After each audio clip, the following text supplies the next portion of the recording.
Bismillahirrahmanirrahim.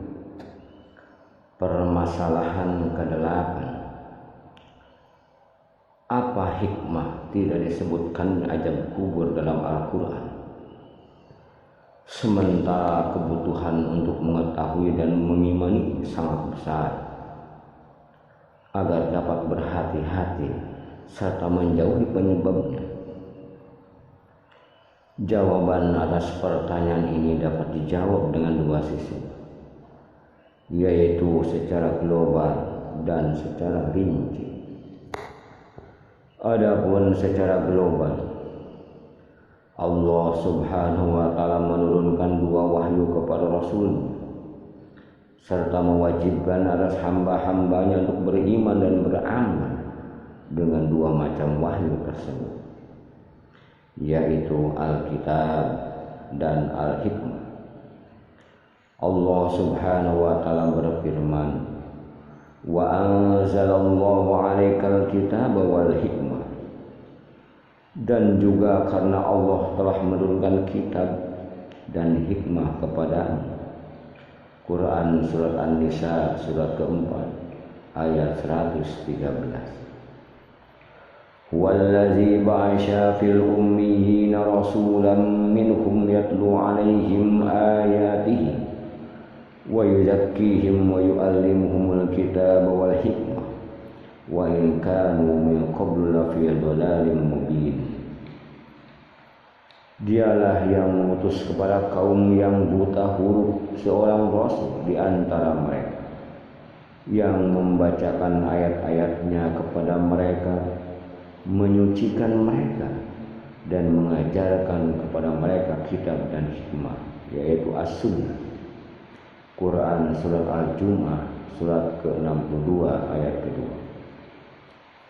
Wazkurna ma yutla fi buyutikunna min ayatillahi wal hikmah, dan ingatlah apa yang dibacakan di rumahmu dari ayat-ayat Allah dan hikmah, yaitu sunnah Nabi. Quran surat Al-Ahzab surat ke-33 ayat 34. Yang dimaksud dengan Alkitab di sini adalah Al-Quran, sedangkan Al-Hikmah adalah As-Sunnah.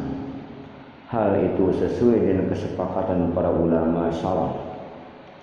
Dan apapun yang disampaikan Rasulullah SAW maka wajib dibenarkan dan diimani, sebagaimana juga dengan apa yang disampaikan Allah melalui lisan Rasul. Ini adalah pokok dari Islam.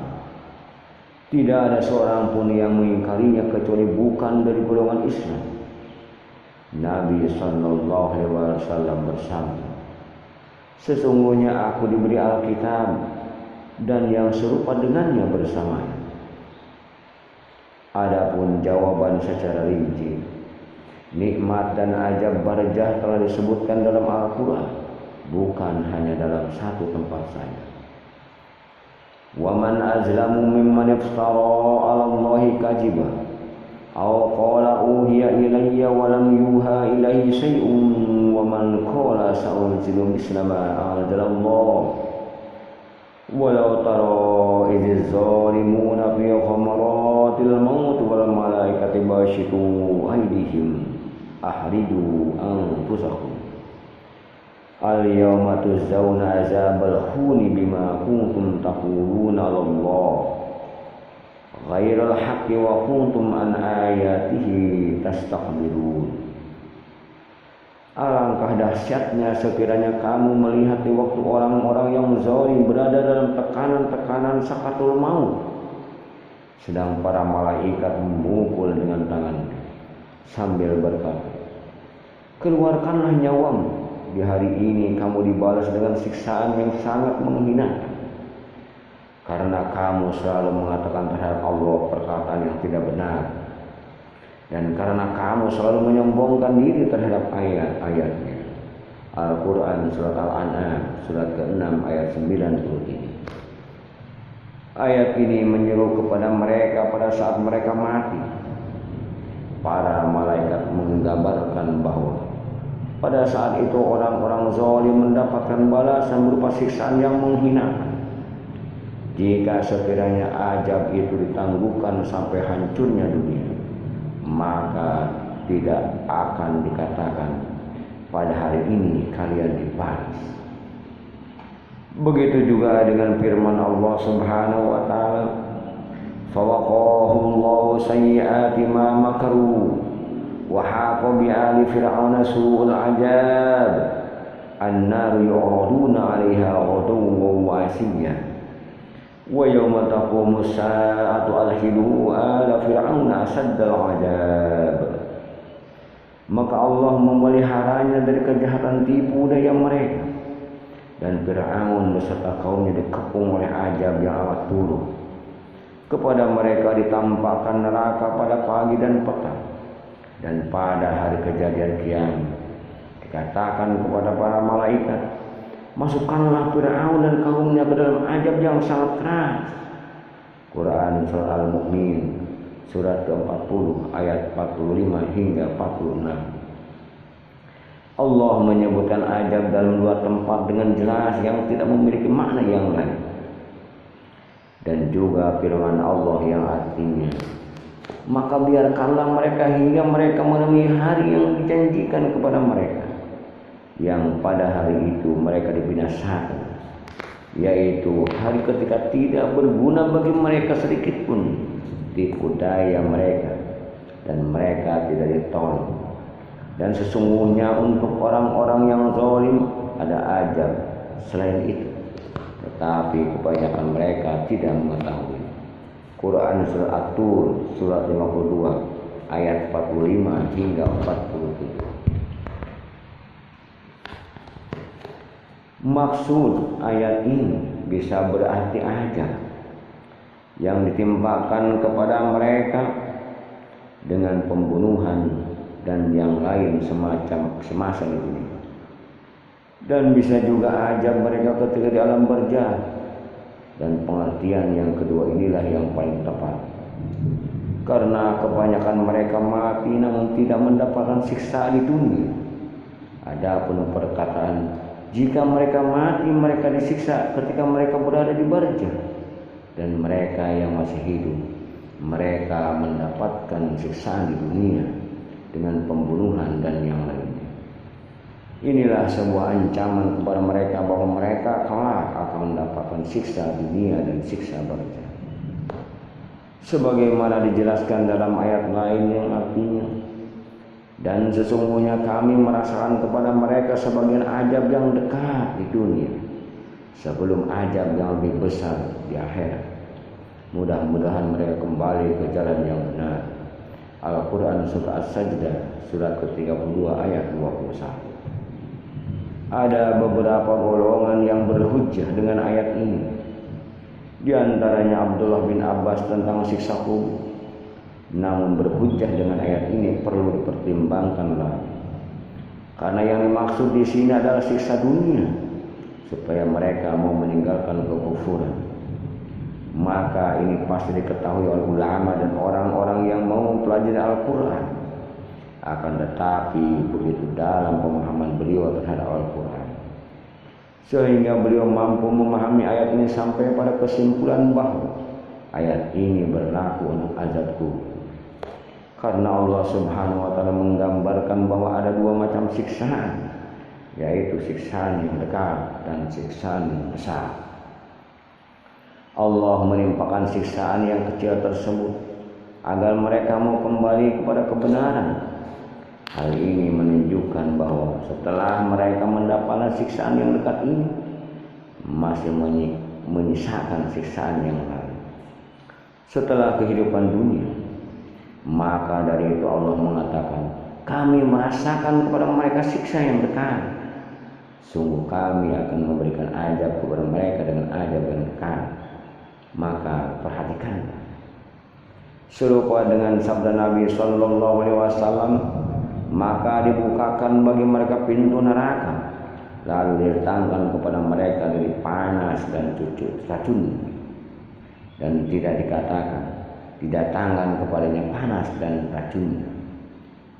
Bahwa siksa yang didatangkan kepada mereka hanya sebagian saja, dan masih menyisakan sisa-sisa yang sangat banyak. bahwa apa yang didasarkan oleh musuh-musuh Allah di dunia hanya sebagian ajab saja, masih tersisa siksaan yang besar.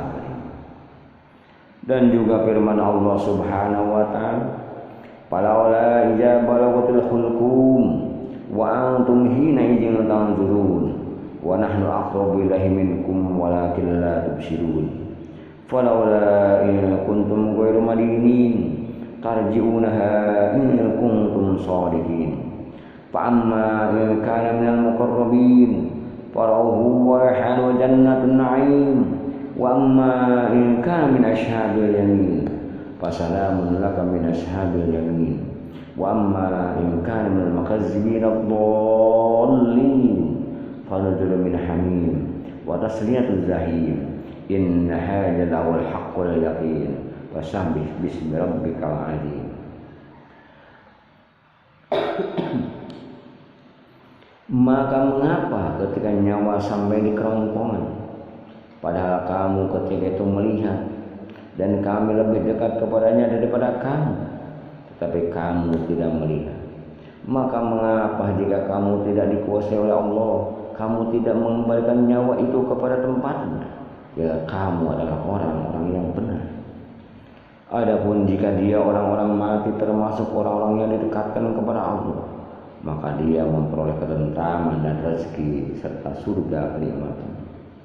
Dan adapun jika dia termasuk golongan kanan, maka keselamatan bagimu karena kamu dari golongan kanan. Dan adapun jika dia termasuk golongan orang-orang yang mendustakan lagi sesat, maka dia mendapatkan hidangan air yang mendidih dan dibakar di dalam neraka.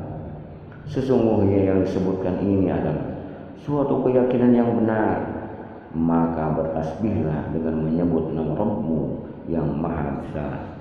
Al-Quran Surat Al-Waqiah Surat ke-56 ayat 83 hingga 96. Dalam ayat ini Allah menyebutkan beberapa hukum seputar roh ketika mati.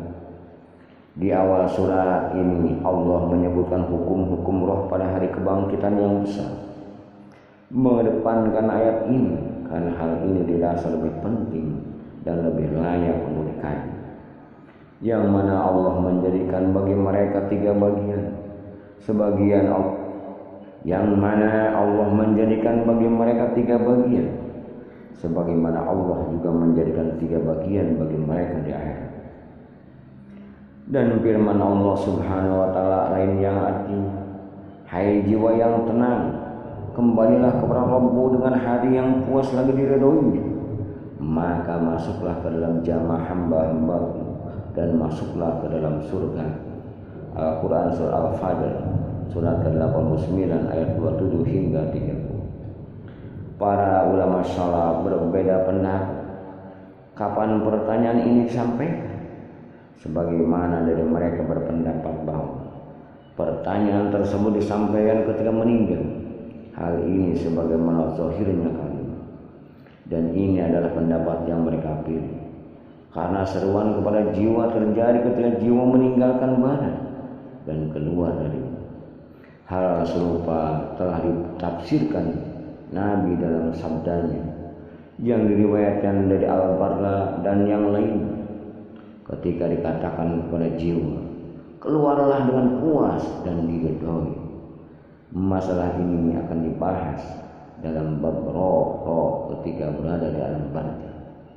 Adapun firman Allah Subhanahu wa taala, maka masuklah ke dalam jamaah hamba-hamba sesuai sabda Nabi sallallahu alaihi wasallam, "Ya Allah Ar-Rafiqil A'la." Jika kalian memperhatikan hadis-hadis tentang adab kubur dan kenikmatan, maka kalian akan mendapatkan secara rinci penjelasan dan tafsir dalam Al-Quranul Karim. Wallahu a'lam bishawab.